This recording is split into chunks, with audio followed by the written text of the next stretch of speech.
We've lined up the top stars from Hollywood and from all over the world to entertain you on a giant screen with a few colorful motion pictures you've been hearing about and reading It's about. showtime, folks. Enjoy the show. We're delighted to have you with us. They're driving theater. You'll find something to please you to add to your evening's enjoyment. Is pleased to bring you our feature presentation.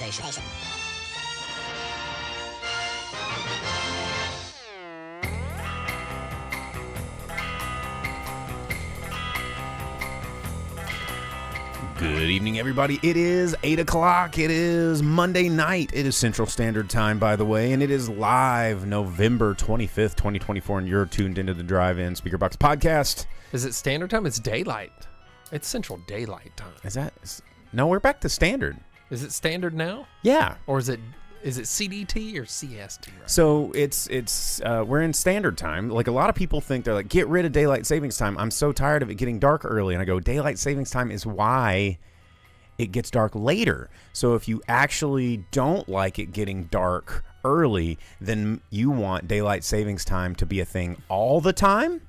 And if you like it getting dark at normal time o'clock, which, you know, the thing about standard time is, like, when you look up at the middle of the sun and that's at the top, that's noon. That's standard time. But when we do the daylight savings time, you can't look like all sundials become inoperable during daylight savings time. So people like the altered the we altered nature. And some people like the natural, but I find most people say that they hate the getting dark part. They think that daylight savings time is the problem, but daylight savings time is what gives you that extra daylight when it's unnaturally. It's 7 p.m. and it's daylight. That's unnatural, man. That's unnatural. So Ben Franklin and the railroads. Yeah. Nothing to do with movies. Yeah, it has. Well, I mean, there's probably a movie about it somewhere. But anyway, just showing you that we're smart dudes. It's about the time traveler's wife or something like that. But anyway, we're here to talk to you about movies. I'm your host, Bo, the Boom Operator. I'm Slick Dog Either Grip. Don't forget to like and subscribe wherever it is you download podcasts. If you're not watching the live stream, you're not seeing any of these chat, you can watch live on Facebook, Twitch, or YouTube. We really like the Twitch. We've been up here for about an early 30 minutes for our Twitch pre-show. If you want to get in on that action or join us in the Discord, you can find all those links on our link tree at driveinspeakerbox.com. But as the title of the show kind of gives you a little foreshadowing, we saw Wicked. Independently. We haven't really even talked about it. I saw it this afternoon. I assume you saw it this weekend? Yeah, I watched it last night. And we haven't really talked about it with each other. We will be doing that later in the program. We always do that at the halfway mark of the program. Save the last 30 minutes for talking about movies. But before we get into all of that, the first thing that we like to do is catch up on the news, because it's been a week, man. It's been a whole 7 days since our last show. Things happen. Trailers were released. Things were talked about. One of the biggest voices of The Simpsons is leaving the series after 35 years. I don't know if you heard about that. Pamela Hayden, the voice behind Milhouse, and of course, if you've watched The Simpsons, just hundreds of other memorable characters from the show leaving The Simpsons after 35 years. But yeah, lots of stuff. What did you write down on your paper? You always have some cool stuff. I didn't really find that there was that much that happened in the past week. Something just relative to my interest is that Empire had an interview with Rob Reiner, talking to him about Spinal Tap 2 coming out. And they're like, man, what has Spinal Tap been up to in these last 35 years or whatever it is? And he said, nursing home tour. Well, he said that Nigel has been owning and operating a cheese and guitar shop. David has been writing music for a true crime podcast, and that Derek is the curator of a museum of glues, and that he's also written a symphony about how the devil wears a bad hairpiece called Hell's to Pay, or Hell to Pay. Hell to Pay. Yeah. So, oh God. Oh yeah, Hell to Pay. Yeah, there it is. What this is relevant to is that we're getting a glimpse of what we can expect at the beginning Well, of Spinal Tap 2. I do, as much as I want to just instinctually eye roll at a Spinal Tap 2 all these years later, they're going to miss if they don't, then they're all smart comedians, but just the opportunity to make fun of how many super old like rock icons are like going back on tour and like just strumming it out for a bunch of, you know. They're definitely going to do like the Hello Cleveland like scene again. Hello, Rogers, Arkansas. Yeah, it'll be like a small thing, but they'll totally get lost, not because it's like a big venue, but because they're old dudes and they're having a hard time. Yeah. I mean, there's plenty of gags and jokes and things they can do. Plus, like in the original movie, it covered several decades before they got to the 80s. Mm-hmm. You know, it had show me or give me some money, you know, and like listen to the flower people. God. All that Movie's so stuff. Yeah, good. before they got to the cool heavy metal like Spinal Tap, which was, Sex Farm and Big Bottoms. Big Bottoms. Yeah, everybody knows Big Bottoms. Dude, I love the Spinal Tap soundtrack. It's so much fun. You know what I want. Yeah. So I man, you know what? I have hope for it because just that little bit right there, Rob Reiner being like, yeah, they've been doing these ridiculous things like cheese and guitar shop. Like, how did the two go together? They String Cheese better be the name of the shop. Yeah, hey, there you go, Rob Reiner. That one's free. The podcast has a name too that he's been writing the music for. It's called The Trouble with Murder. So just have you watched any? Did you ever watch? Speaking of that, that reminds me of old Balls people on new Balls content.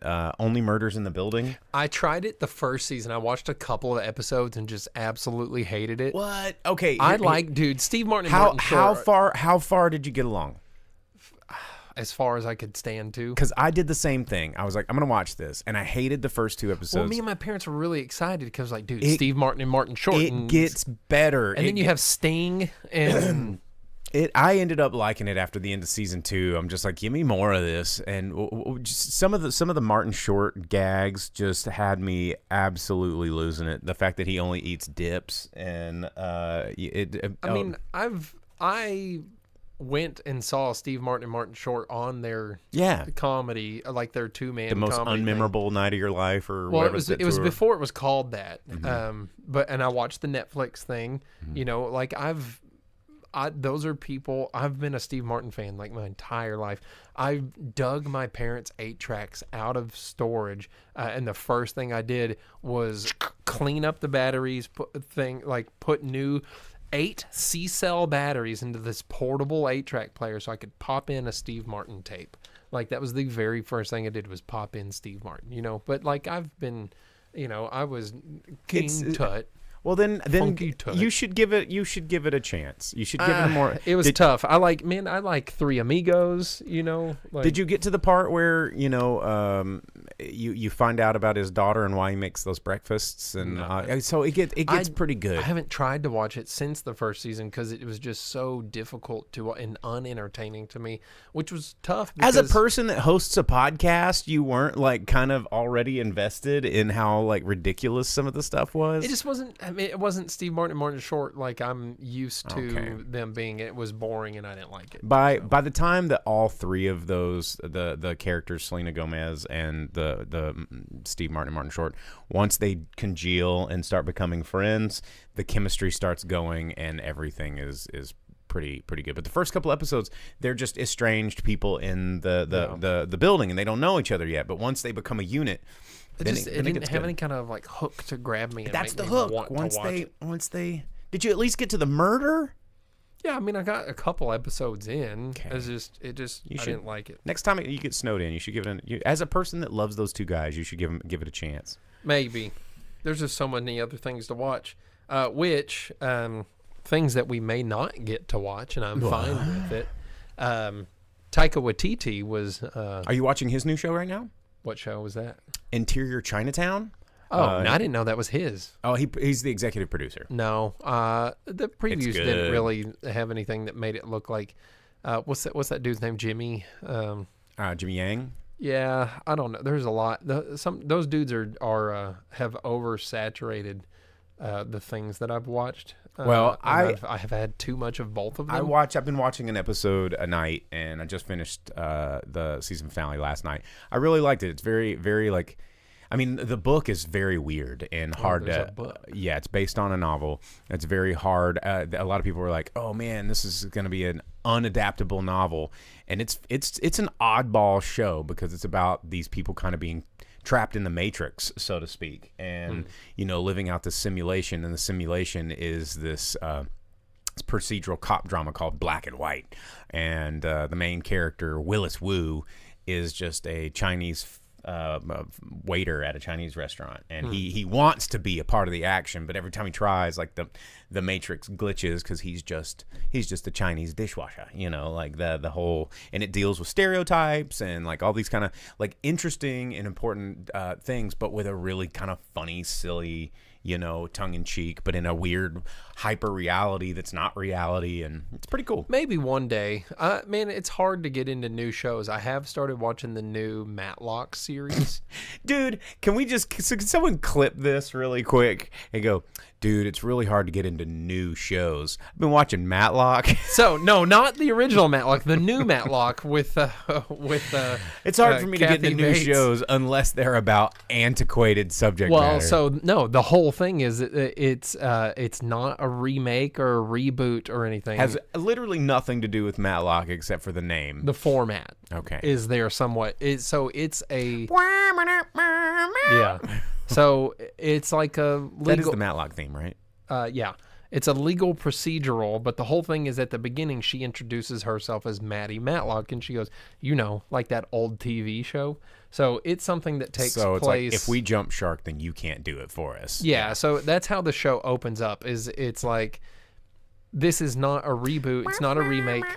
The Matlock TV show exists in this universe, and she's watched it, and so she just calls herself Matlock because really she's this lawyer that's like super rich, and she's trying to get this law firm that protected the people that let her daughter be killed by drugs and stuff like this. I don't know, that part of it's dumb, but the show itself is really good, and that's just like the driving factor is like there's an underlying mystery, and any one of the main characters could be evil and you don't know it. Okay. And she's going to get them. It's So- not bad. It's actually a really good But you show. just said you were having trouble getting into new shows, and you're sitting here going like, but dude, Matlock, though. well, but it's that's new. because I like it. have you ever watched Matlock proper?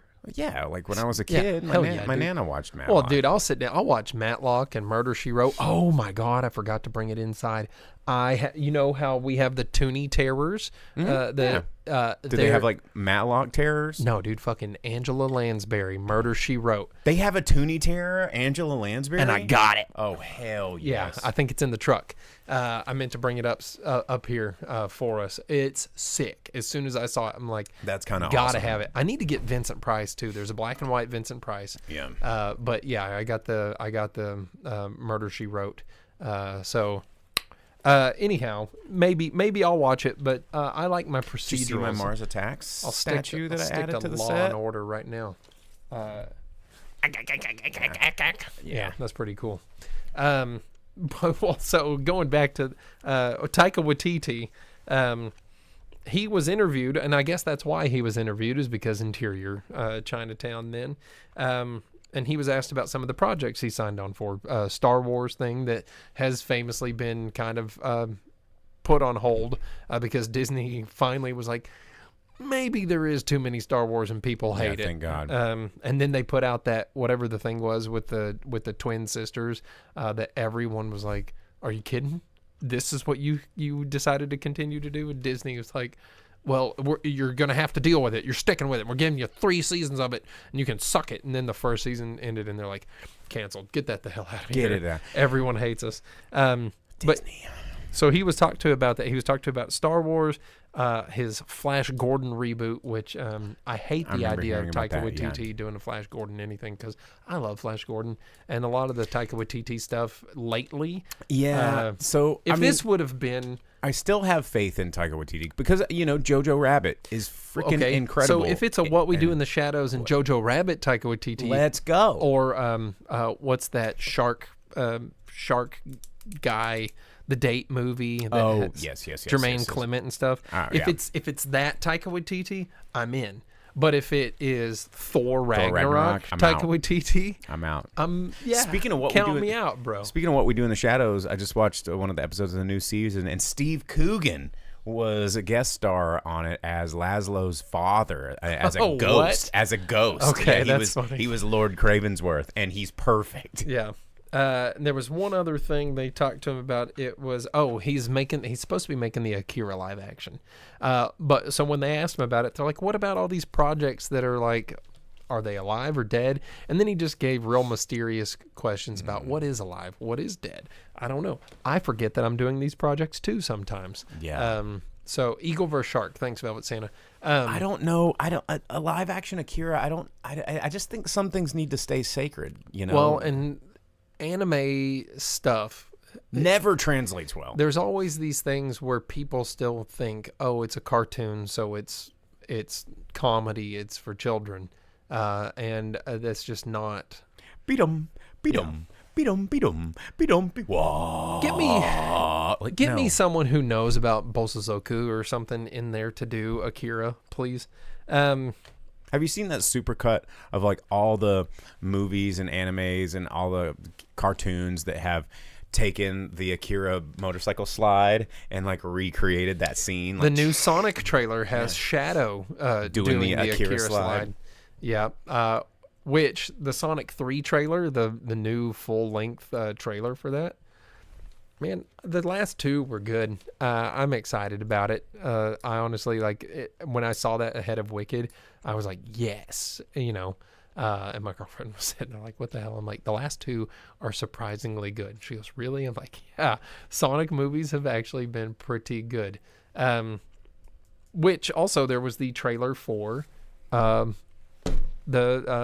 How to Train Your Dragon. So last week we got some pictures from it, but now we got the trailer. It's there. It's a thing. Yeah.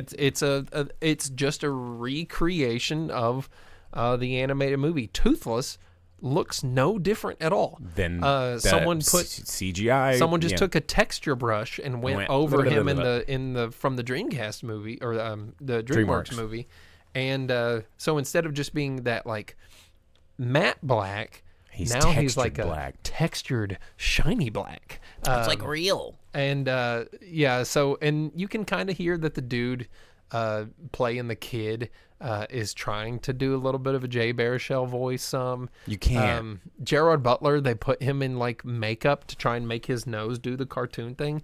It doesn't look right at Only all. Christian Slater can do the Jay Baruchel. That's because Jay Baruchel does Christian Slater, and those two guys have that voice, and that's it. So it's out there. You can watch the How to Train Your Dragon trailer. There was a couple people in the theater, including the girl sitting next to me, that got very excited because they just didn't know that was going to be a thing. It was just a surprise so that's to like, them. a surprise excitement. I think that'll settle in. But Speaking of surprise sequels that I was not prepared to hear about this week, did you hear about the announcement that Denzel Washington's going to reprise his role not one more time, but two more times as Robert McCall from Equalizer? yes, dude, I love the Equalizer movies. They are so good. I'm that not. last one was very good.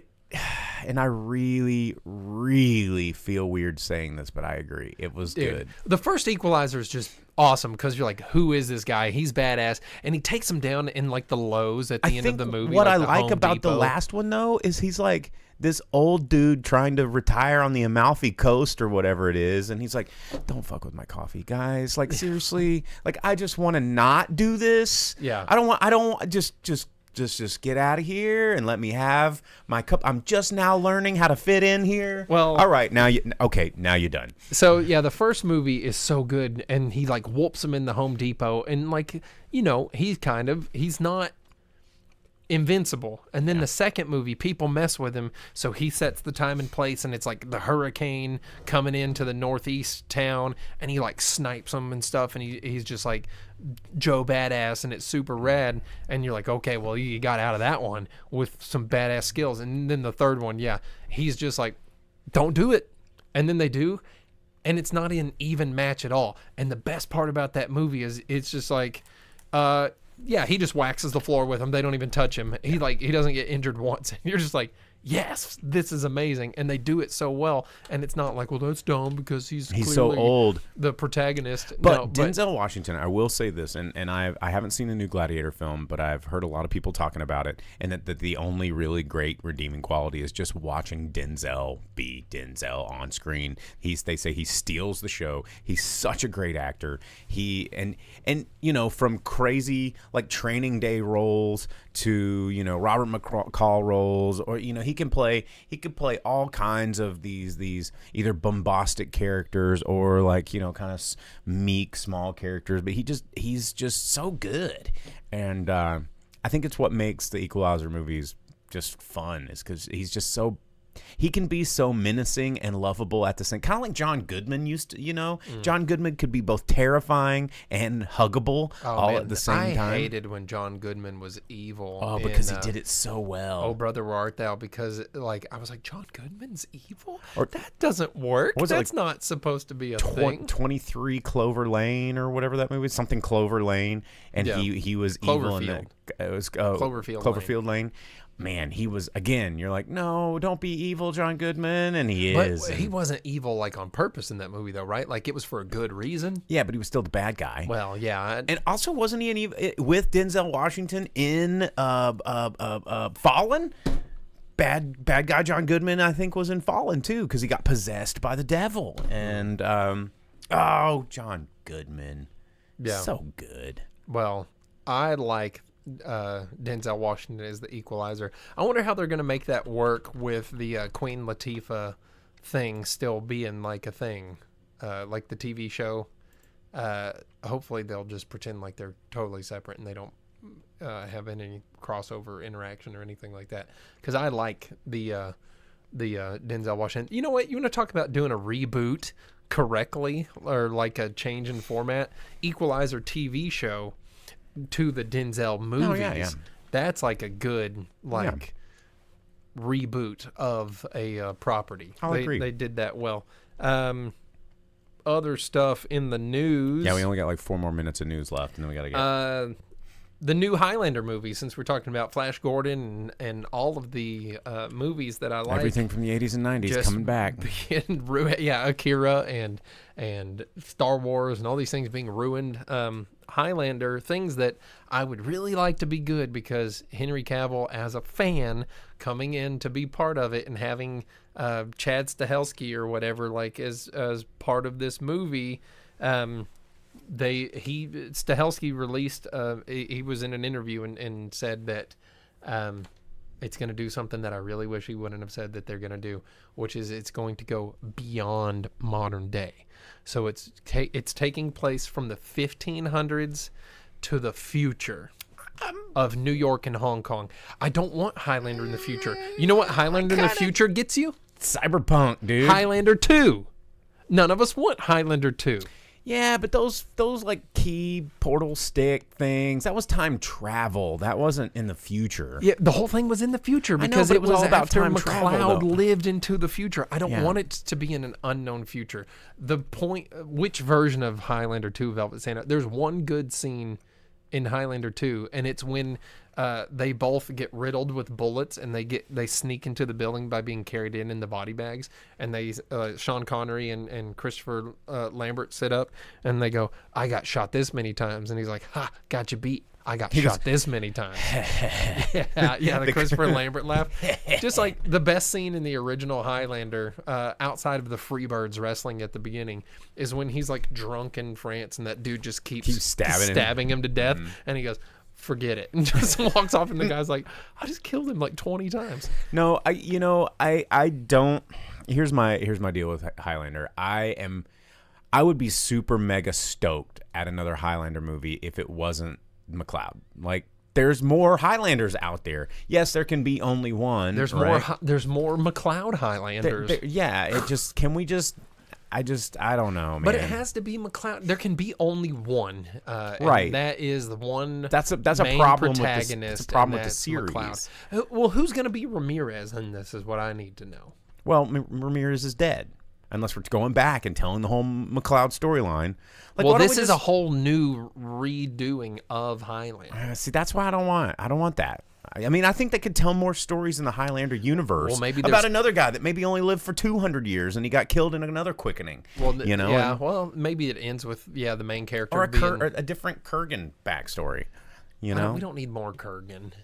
It would be cool if yeah, there- you can't replace Clancy. it couldn't Brown. be called Highlander if it wasn't about the Highlander, though, because that is Connor McLeod. It could be like what all these other movies are doing and call it like, Sword Guy, a Highlander saga or some shit like that. It would be cool if there was a story like a Highlander one, like you're saying, where it's an immortal and he lives for this time to this time, and the end of the movie is him being killed. Yeah. And then the very end of the movie is showing that it's like he was killed by Connor, or Ramirez he was someone. or- He was someone that like was connected somehow. connected to that, and that his story ended and theirs continued on in the original. in the Highlander. timeline of things. That You don't have would to be like pretty cool. poo all. It was kind of like where I gave that Thing prequel a pass, or they were like, oh, it's such a Thing remake, but it wasn't. It was a prequel, and the very end of it ended with that dog running to the other substation, and it's like right where the movie we all know picks up. And I'm Well, like, and hey, you did it! You actually did it. As plagued as that movie was with production issues and the visual effects team being told that they can suck it and having all their practical effects drawn over with CGI and stuff like that, it was still story-wise not bad. Story-wise was a solid. I was Thing really movie. surprised by how good the Thing prequel movie And for a movie was. that was already a remake to start with, pretty I good. guess that's true. Other things here, Ryan Reynolds is apparently, he posted a thing on Instagram showing that he's filming something as Deadpool. Everyone's expecting a holiday special of some sorts. There is, what else in the news? Josh Brolin said that if Dune Part 2 isn't nominated, he's Done quit. with Hollywood. He's quitting acting. He's over it. He's so done.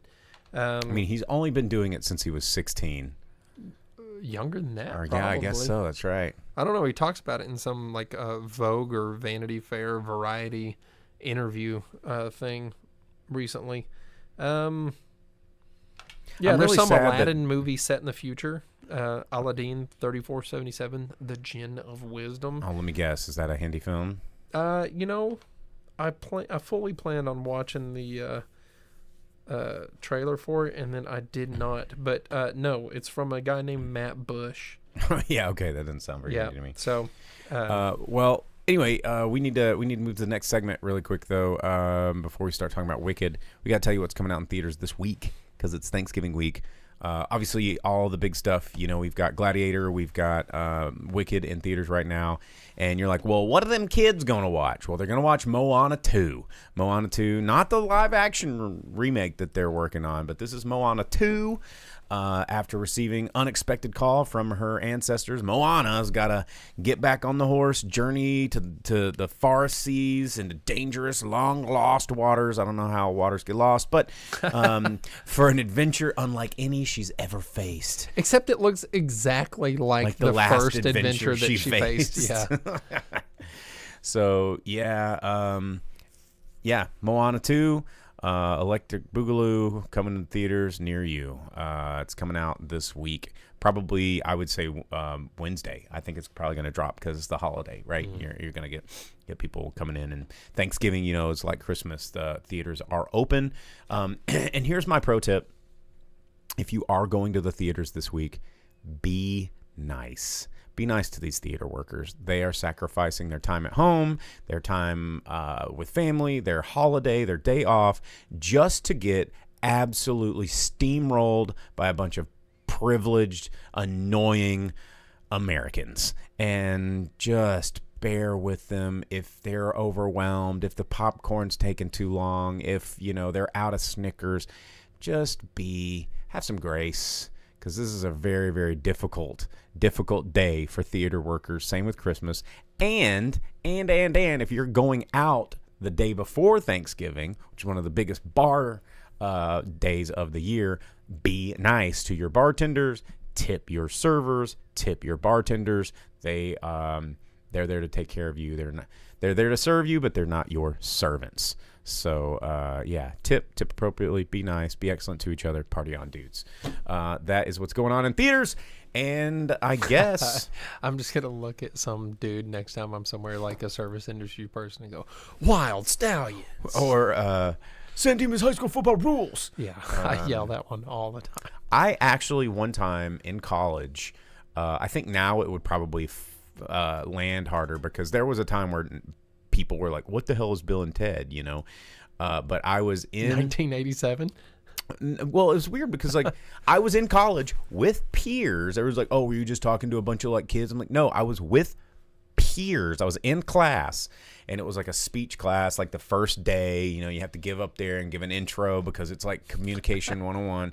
And I get up there, and they're like, tell a little bit about yourself. You know, introduce yourself to the class. And I'm, you know, of course, no one's paying attention. It's kind of crickets.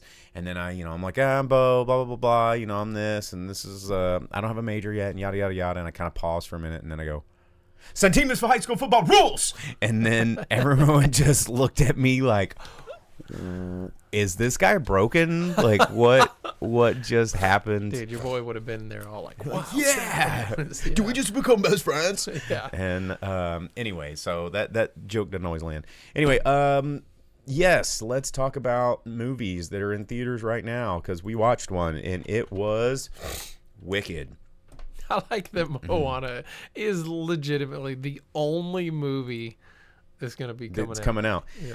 So Wicked, you know, you've probably heard the name of this movie. You are familiar with everybody. I think everybody alive has heard of Wizard of Oz. Like Wizard of Oz is one of those properties that just transcends generations, right? Wicked, of course, was a book that was written in 1995 it was one of the first springboards of let's flip the script and maybe reevaluate the villain. You know, that's something that has been done a million times since, but Wicked was kind of one of the first big novels to really do it and do it well. It was so well received that in 2000, I want to say 3 is when the musical first came out. Oh, really? I forgot that it was a book before a musical. I was really under the impression it was the opposite, that it was a musical from the get-go. It was 1995 was the book, 2003 was the musical adaptation, wow, and the musicals like transcended the book. It did the musical because the musical's good. Like it's very good, and I've seen it. It's quite good. And I don't like on-screen musicals. I appreciate the art of theater. I love being in theater, seeing all of that stuff because there's no takes, there's no whatever. There's the amount of orchestration, everything culminating into this one moment of no mess ups. It's really impressive. So when I see it on screen, it loses something for me. But anyway, this Wicked the musical has been in production for a long time. Still, I think it still tours and still travels, but it is now on movie screens, and it was an ambitious project because the Oz movie had already been done. Wizard of Oz has been done a little bit, and obviously this is a very beloved property for people, and people love Wicked and musicals. They either absolutely love them or they're absolute stinkers. Willy Wonka, and this movie kind of tricked people a little bit and was like, Wicked's coming out, but then we're like, all right, today we're gonna let people know it's part 1. Yeah, and I did not know until the opening credit said Wicked Part 1. Mm-hmm. And I was like, I'm sitting here for 3 hours for a part 1? For a part 1. Yeah. And, this is an interesting choice because, Wicked, the musical, which is this movie, is an adaptation of both because obviously the musical has music, the novel did not. So this is kind of an extra ambitious project because it's taking a little bit of both and trying to stretch it out and give scenes that were in the book a little bit more time that they weren't able to do on stage because you can't put people in a 3.5 hour or 6.5 hour for that matter. I was about to say, yeah. I mean, I don't know how the musical works with this movie being nearly 3 hours long, runtime wise, and then there's no way that people are sitting in a like a play for that long to be a part one. So, and this one seemed really, watching it on screen. I've never seen the musical. I'm not the kind of person that can afford to go to the theater as often as I would like. I like going to the theater's theater. Cool, man. And I like musicals. I on stage too. I like Little Shop of Horrors and Rocky Horror Show. And You want to go see Shucked?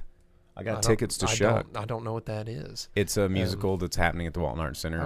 I've got I've got the season tickets. So I like to Book of Mormon and things like that. But Back to the Future's coming to the Walton Arts Center pretty soon. Well, hey, and we talked about it last week. You know, what's his name?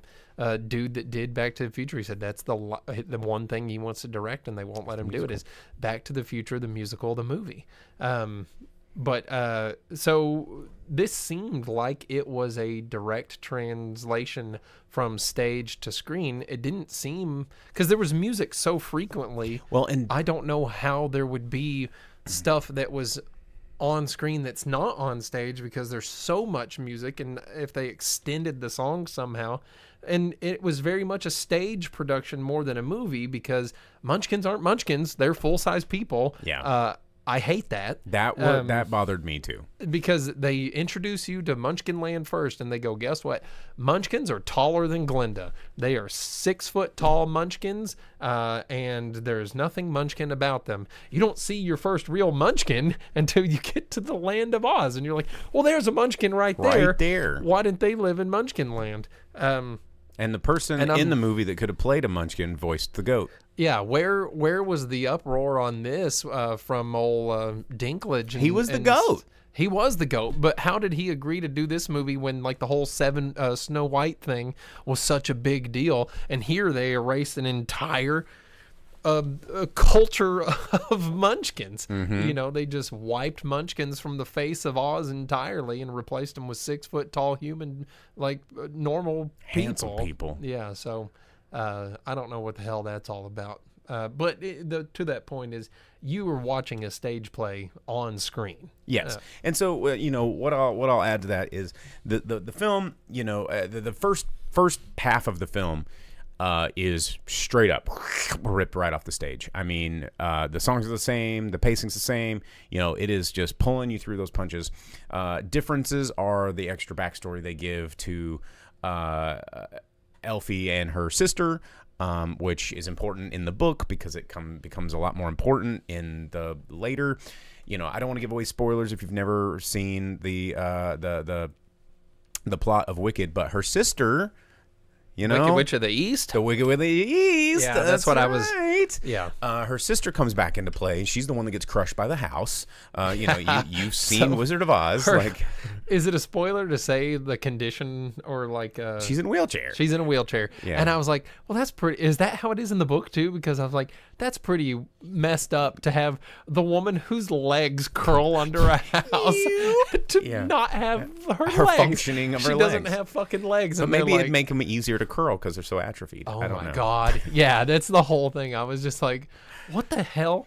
Like, kind of origin is this for the Wicked Witch of the East? They're like, she's the sweetest, most beautiful girl without any damn legs you've ever met. But she does become the Wicked Witch of the other one. And so, you know, this movie it needed to extrapolate a little bit further on some of these things that weren't in the musical, because you know, obviously, like Act 1 of the musical is, you know, covered in this movie, and this movie is longer than the entire musical of, you know, the entire runtime of the whole musical. I mean, Jesus, yeah, if it's a 3-act play and this was part 1 and it only covered Act 1, how long is the rest of it? Yeah, there's a lot more stuff to cover, which I'm kind of excited about, you know, because I guess I haven't really gone off and said I really enjoyed this movie. I did, because Yeah, you go ahead. Well, no, you can go ahead and say I thought it was a big fat stinker. No, I was just going to say this is one of maybe 3 movies that I've ever fallen asleep in the theater during. Well, I'll give you that one. I'll give you the fall asleep because there was a lull. I'm gonna be honest with you. But moments after they got to Oz and started being like, look at all these shops and we belong here. We can sing about shopping. I was like, I'm out. And then I woke up and I'm like, oh, I missed all of the Jeff Goldblum. Oh, I was about to say you didn't wake up for Jeff Goldblum. I missed all of the Wizard. The perfect wizard. But finish what you were saying. Skeezy, sleazy, like carnival salesman. Well, finish what you were going to say because I got a story about Jeff Goldblum. About what I found out about what I missed in this movie. So what I was surprised by is that this movie, while I will agree with you, it's not perfect. I have a lot of criticisms about it. Primarily, why it's boring. Well, I was kind of taken aback at how they could have framed this a little bit better. But it reminded me of Wednesday, the Netflix show Wednesday, where like Wednesday shows up to the school for like wizards and werewolves and lizard people and Draculas and she's somehow the outcast. Yeah, and the whole Harry Potter Wednesday TV show thing was just so and with this overdone by this point. And they did the same thing with Elfie in the sense that she comes in and like really the only thing different about her, she's green, right? But they're immediately like, oh God. And the whole hat scene, which is actually an important pivotal thing. Like they're like, because it's Glinda trying to set her up for failure.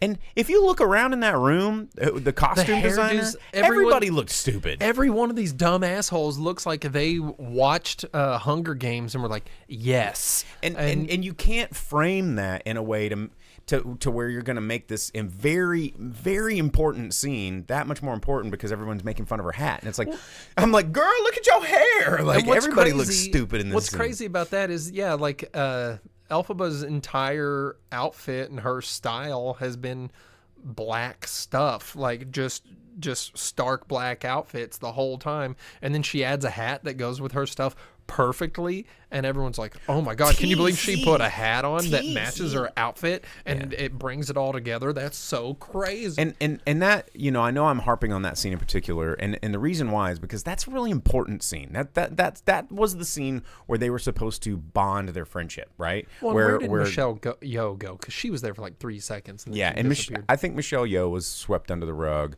And Night Owl, that's Night Owl on Twitch said that scene made you cry though. That scene should have had you bawling, but building up to it, because that scene is just so powerful in the story. There wasn't enough build up in the movie for it to matter because it was like moments. It was like seconds, and then you just saw Elphaba 1 second, and then you saw her walking down the steps the next, and it didn't mean anything. You didn't have enough time. And then she did for her Wednesday Addams dance thing. Yeah. And then I was like, what? Yeah, that scene could have been way more powerful. So that's a critique. And I will say that I felt like the musical numbers were not distributed evenly throughout this first part. It was very musical heavy on the front end, and then there was like 40 minutes of, we're watching a movie, and then you get immediately jutted back into this is a musical back when they're in like the balloon tower. And it I think if they had just spread some of those musical numbers out, and I understand why they did, is because they were like basically ripping the musical from the stage to the screen, but then filling in all these gaps from the movie. Well, and a lot of it too, it seemed like they overlapped a couple of songs, and then they would put story breaks in the middle of those, so you'd have part of one song, a little bit of a story, an awkward transition into a second song, and then back to the first song, ending the second song, and then more story. And it didn't, some of that didn't flow right, and it made those songs extended, which probably fluffed the runtime on this to what it was. So I Night Owl on Twitch said agree over there in the comment. I'm assuming you're talking about the music disbursement. But what were you about to say about Jeff Goldblum? Dude, I fell asleep in this movie, and I tried so hard to not. after I woke up, because I'd wake up and catch a bit, and I saw Jeff Goldblum being like, "There's a little doll and it's green," and she's like, "Oh, it's green," and he goes, "It doesn't have to be. Do you want to be not green?" And she's like, "No, but like I want this," and he's like, "Oh, I already knew." Whatever. Yeah, because he was a and shyster. then I fell asleep again, and then I woke up and there was like action, and I had missed all And explosions and fire. And, yeah, all of anything that mattered. It was getting to the point of that. I got the explosions, fire, but so were you awake for the number at the end where she Yes. gets the broom, which was and the ever growing cloak, the cloak which was kind of sick though. It was kind of sick. the infinity cloak. I don't care. That scene was when she ripped up to the top of that thing and was like, "Motherfuckers!" And like, oh, that was so good. Well, when she flew back up and she goes, "Eat my dick," and then flew off. Is that what you're talking about? Well, and she's just like yelling at him. She's like, you're not gonna hold me. That scene was sick. Well, so talking about sick. So I asked my girlfriend when we left, because as the movie ended, I go, "You're gonna have to tell me what I missed, because I missed like every part of Jeff Goldblum." She got in Spawn's Oz. cloak somehow. Yeah, she really did. Yeah, just Todd McFarlane was the advisor on the movie, and he's like, "More cloak. Now make it 10 feet longer. Now make it 30 yards longer." Enhance. Yeah. But so Yeah, Dusty Shaw. Wasn't that just a Dusty Shaw a second ago? yeah, it's like 6 foot long. "Oh, you're shivering. Put this on," and then it becomes. Yeah. But I asked my girlfriend, I'm like, "Tell me what happened." She's like, "Okay, this happened, this, and this happened, and this, and this." And then she goes, and then the wizard, and she goes, "Basically, the wizard is Macho Man." And I was like, "What?" And so then I started talking about how the wizard showed up to Oz on his balloon, and he's like, "Oh, yeah, coming to the land I'm going to name after myself, the land of Oz. Yeah, dig it. Bow before the Macho goes King." on and the beat goes. Yeah, doing a 180 and then a 360 and another 180. Yeah, bow to the Macho King, bow. And I was like, "So is Michelle Yeoh a sensational Sherry?" And she's like, "Yes." Yes. And so I was like, "So the wizard is Macho King and Michelle Yeoh is sensational Sherry." And then I understood a little bit more about this movie, because that was speaking in a language that I understand. Well, and did you catch? I mean, obviously you caught the part, since you were probably awake at the beginning, that the Wizard of Oz is her father. Oh, well, yeah, I heard his voice, and I immediately got that, because And- even though they weren't showing his face, the And- the Jeff Goldblum laughing, And the reason why she's such an anomaly, I mean, for those of you that have never read the book, is because he's not from that world. And she is a hybrid child of Oz and the human world, and it was like something's amiss. But what about the drugs? Well, and that also was a bad part of that was a bad part of the story. It was drugs that he used to kind of manipulate her mom, and yeah, it was the Wizard of Oz is never a good. He's the evil person in all of them. The timeline stuff doesn't make any sense, because how do you go from being James Franco to Jeff Goldblum to Frank Morgan? How does this work? Well, I think Frank Morgan, that they're like, well, you know what's funny? He was younger than Jeff Goldblum. That is a weird thing when you go back and you look at people like from the 1950s that were in their 30s. When you're like, Frank Morgan was the Wizard of Oz, he was 49 years old. oh my god! And like what Ryan Reynolds? Oh, no, Mark Wahlberg is 52 and like ripped and like doing. Yeah, dude. Yeah, so it's like James Franco. GMOs, man. James Franco, when he played the young Oz coming to Oz in whatever movie that was nearly the same age as Old Man Wizard of Oz from the original 1939 movie. We age indifferent. Yeah, it's crazy. Jeff Goldblum is like twice that age, and he's sitting there being a younger version of the wizard. But that made no sense to me. Well, and I don't, maybe once you get to Oz, you age differently because it's a magical place. See, and that's why I don't understand how that works. How is it that he arrived? How does his aging work? We don't know. Maybe we don't need to know. Maybe he's just not from that place. Yeah. And when Dorothy comes back, she's like, "You were there, and you were there." I think maybe it's all fantasy. I think really the movie could have been more interesting than it was, especially if Macho Man was the Wizard of Oz. If he's like, "I'm coming down on the balloon, yeah, talking animals to my left, little munchkins to my right," we're gonna build an Emerald City, yeah, it's gonna be green like the Macho King. That was another thing that kind of drove me nuts a little bit about this movie is you know, they're in the Emerald City, and like Michelle Yeoh's like, you can tell by the color of her skin. She's just, it's just a manifestation of evil because she's green. I'm like, bitch, you are in a green city where everything is green. Like, Yeah. what is from I don't know if I slept through the part where it allowed for the shift of Michelle Yeoh going where you from reveal she's a bad guy? the nicest to the most evil. Just is there a transition there that works? You Because find, they made her too nice to have her be too evil. Well, I think that they just didn't want to foreshadow her evilness. And, you know, but by the time you do see her writing a letter, and she's like, oh, her power. And she writes a letter to Oz. Were you asleep when she wrote a No, letter? I saw all that. I figured that that's what was happening, kind of a thing, because they showed that she's evil in the trailer. They give that away, that her and the wizard are working in together. cahoots. Yeah, and they're and everything. Michelle Yeoh's another one of those actors where when she's a good guy, you're like, yeah, Michelle Yeoh. When she's a bad guy, you're like, no. Like in Crazy Rich Asians, you're like, why are Yeah. you so mean? Why are you so mean? Because you just want to love her so and then in much. James Bond, you're like, yeah, Michelle Yeoh rules. But yeah, as Night Owl, she said on Twitch, like it does work. Like you see it, you see the motivation there, and there was some scenes that click it all into place, and you were just asleep. Glinda being evil jives from the onset of her character. Oh yeah, and Ariana Grande, she nailed that. She did a great job. I honestly think the casting in this movie was fantastic. I mean, Jeff Goldblum, Cynthia Erivo, Ariana Grande, Michelle Yeoh. I mean, they all freaking nailed it. Peter Dinklage did great as Dr. Dillman.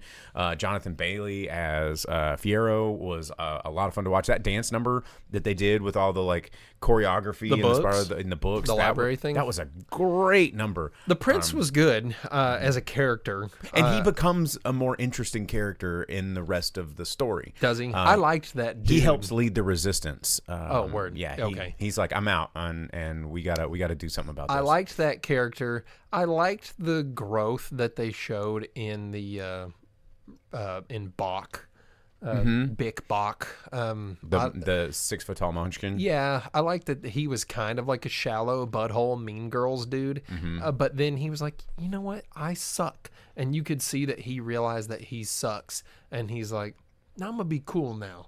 Like things like that were fun, but man, really, the movie has a pacing problem. It was too long, and too boring at parts, or uneventful, I suppose. The songs wear on you because they're all too long. They're not catchy. There were a few songs that I was like, is this over? And then it comes right back. I'm That's like, what I'm saying. And Yeah. it'll dip out of one song and go into another, and you're like, okay, we're moving on somewhere. And then it returns to both of them, and you're like, none of this needed to be this long.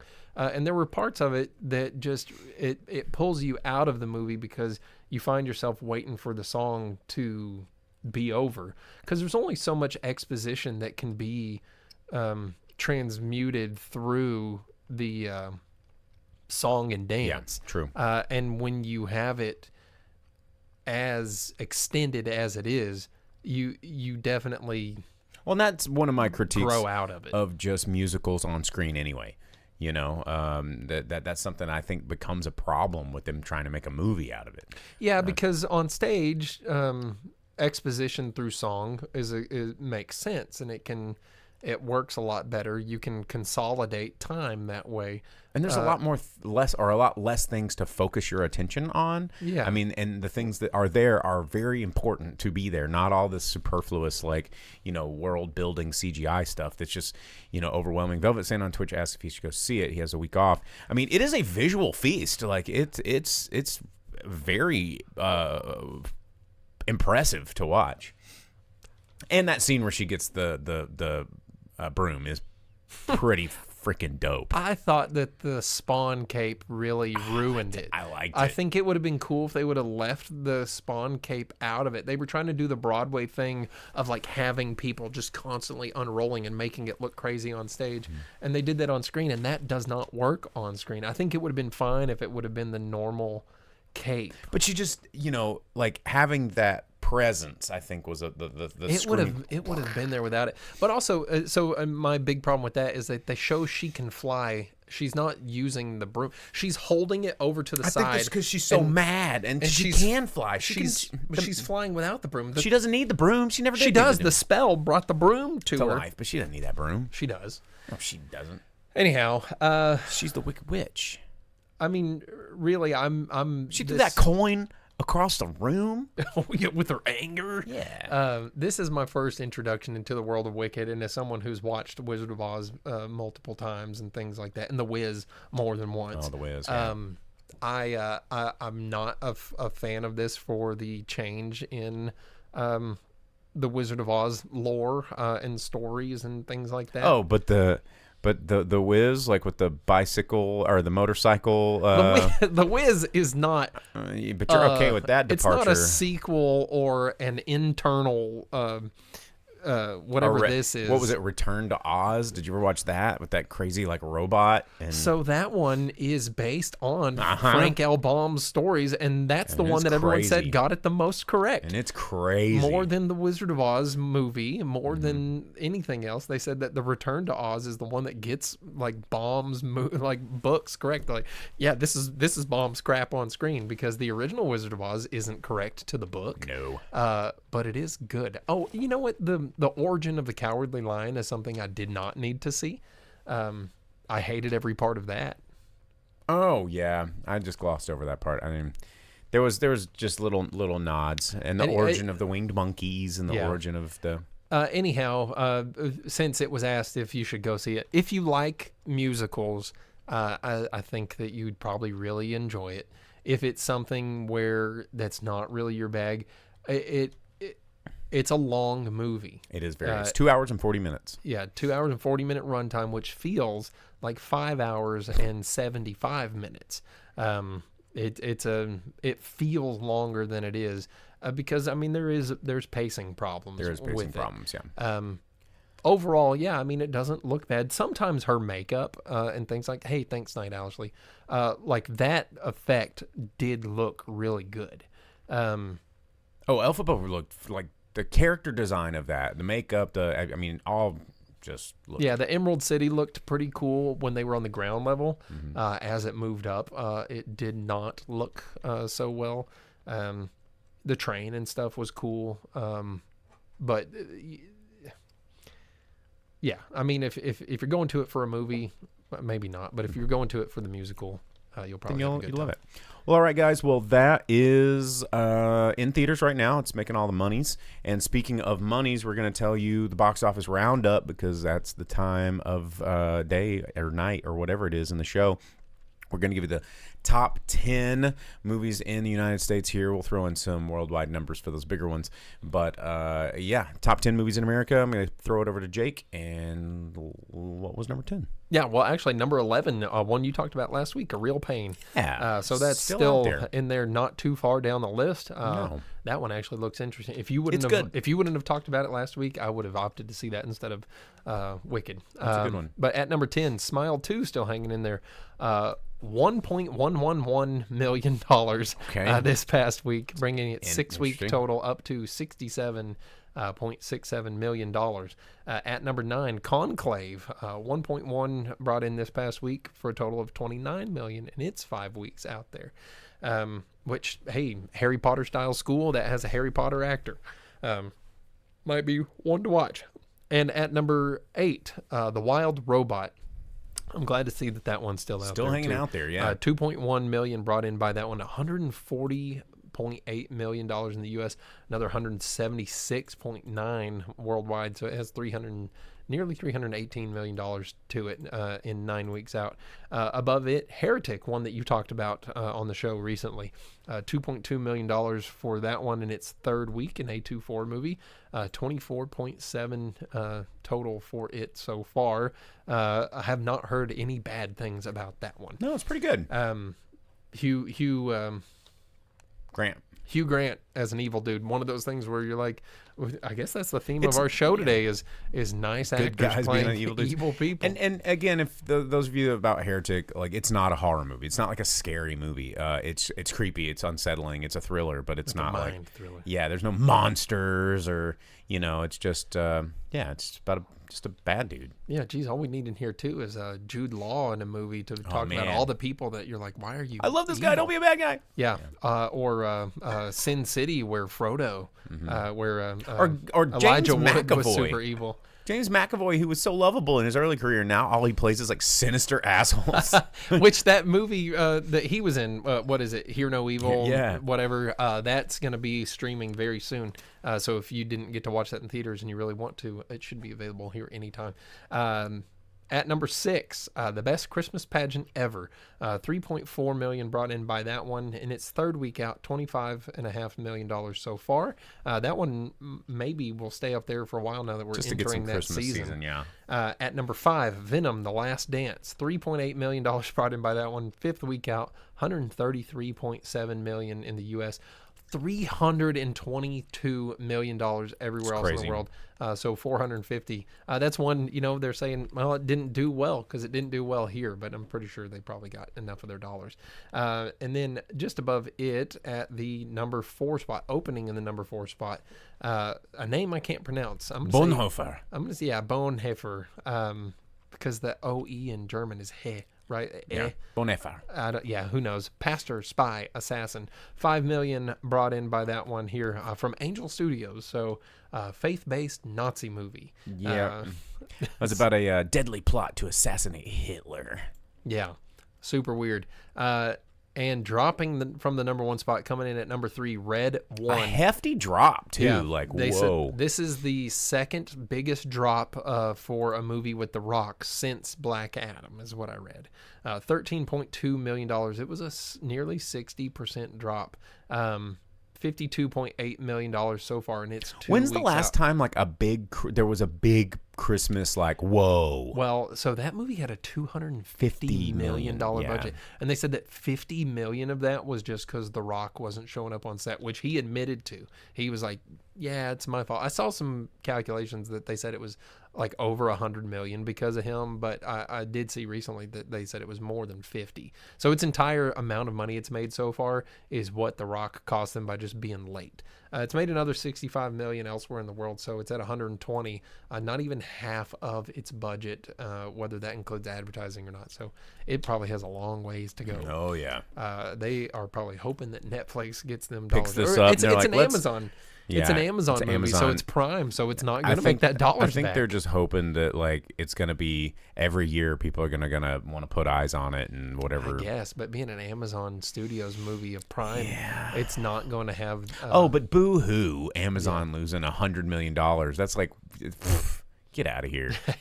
And then at number 2, Gladiator 2, it made $55 million in its opening week. $165.5 million elsewhere in the world, so 220.5. I did read that the people that have gone to watch it have said that it is pretty exciting. It's not. Well, it's gladiator battles. I didn't see anything that said that everyone's like, hell yeah, it's a great movie, but people are like, it's exciting. It's exciting. Yeah, They fight tigers. There's There's fucking sharks. dude. Yeah, there's like a rhino and there's sharks and people get clawed by baboons. That's a thing that they put in this movie is like baboons. And then number 1, of course, Wicked, $112.5 million. I saw some numbers that said it was higher than that. And then it looks like it made money elsewhere in the world too. Yeah, it's Another not 50 a million, so- huge. It's not totally worldwide yet, but yeah. Well, and being a musical, I don't know how that works in other places in the world. If they how they go about translating that. I feel like it's going to be number 1 at the box office again, and it's going to. I think it's going to dominate for probably two more weeks. You think Moana is going to stand a chance against it at all? Nope. Because Moana is really just targeted just at the younger audience. Wicked, parents, kids, everybody's going to go see this movie. It has a wider audience. But the appeal. runtime, though. The runtime Moana's is, runtime is going to help. more it. bite size. Yeah. But I mean, I've been sitting in relatively sold out theater, and then I was looking on the listings trying to find a time to see it, and all the showings were pretty sold out. Yeah, I went to the 10 o'clock showing. I bought tickets early. There was only 4 or 6 other people in the theater, and when we got there, It was a Pretty full. packed theater. Yeah, because every showing before that was sold out. Because I tried to go see it at like 8:00 yesterday, and unless I wanted to sit in the front row on the far left. But I wonder, though, it being a 3-hour movie and people finding out that it's a part one, how much the FOMO is going to fight with the time that I have to sit through this FOMO is crap. powerful, and I feel like everybody, a lot of the reviews I've been seeing from people posting about it on Facebook, being like, "It's so incredible! Oh my God, you got to go see it!" Everybody's like, "I want to be a part of the magic." Yeah, but being that it's a play, it's been a book for so long. There's an audio book of it. It's one of those things people can know what's going on. I think, but yeah, I think the 3-hour runtime versus the do I want to talk about this at the water cooler is going to be a conflict for people. Well, all right. Well, guys, that's it, man. We're done. That's the end of the show. We appreciate you guys tuning in. We hope you guys have an amazing Thanksgiving. I hope you guys take some time out. If you if you go to the theater, be nice, have grace, be respectful, tip your bartenders, your servers, be nice to your theater attendants, and have a great Thanksgiving. And we'll be back next week because it's Monday. So I don't know. I might see Gladiator. We'll see. I'm gonna go. I know I'm gonna go see Red One because my uncle wants to go see it. So we're gonna go see that on Thursday. Well, I'm telling you, what's his name? Christopher Hivju as Krampus. That by itself is worth the ticket. Yeah, worth going to see it. Well, right on, guys. Well, we will see you guys next week, and until then, have a safe, awesome Thanksgiving. Adios. See ya. As you leave the theater, folks, please be careful. Don't let this happen to your car. Be sure to remove the speaker before you leave. If you should accidentally pull a speaker loose, please turn it in at our snack bar or box office. Thank you.